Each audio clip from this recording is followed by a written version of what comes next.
Supreme court में article 63 से मुतालिक नजरसानी दरख्वास्त की समाअत आज फिर होगी। गुज़िश्ता रोज समाअत करने वाले बेंच पर एतराज मुस्तरद कर दिया गया था।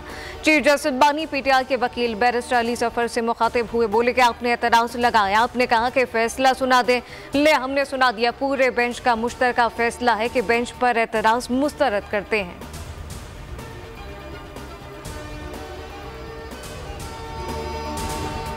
जंगी जुनून में मुब्तला इसराइल ने लबनान में फास्फोरस बमों का इस्तेमाल शुरू कर दिया। इसराइल का रात गए बैरूत पर फिजाई हमला, शहर की फिजा में गंदक की बू फैल गई। लबनानी वजारत सेहत का दावा, वस्ती बैरूत में रहायशी इमारत पर हमले में 6 अफराद जाँ बहक 7 जख्मी। 24 घंटे में 61 अफराद शहीद हो चुके। मजमूई शहदा की तादाद 1800 से तजावुज कर गई।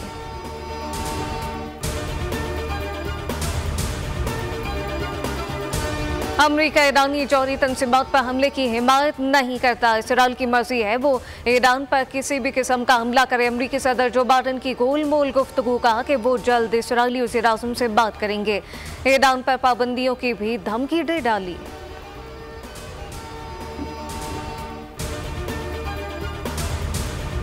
सूबाई दाल हुकूमत लाहौर दुनिया के आलूदा तरीन शहरों की फहरिस्त में एक बार फिर पहले नंबर पर आ गया। एयर क्वालिटी इंडेक्स के मुताबिक लाहौर का फिजाई मेयार मुज़र सेहत है, जबकि कराची का फिजाई मेयार मुअत्तदिल दर्जे पर है। कराची आलूदा तरीन शहरों की फहरिस्त में 17वें नंबर पर आ गया।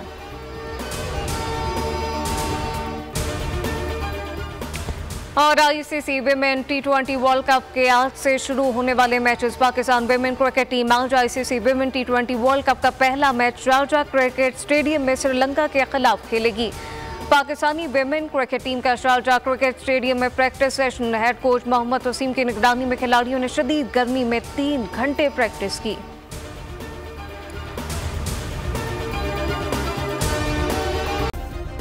सब्सक्राइब करें और बेल दबाएं ताकि कोई खबर रह न जाए।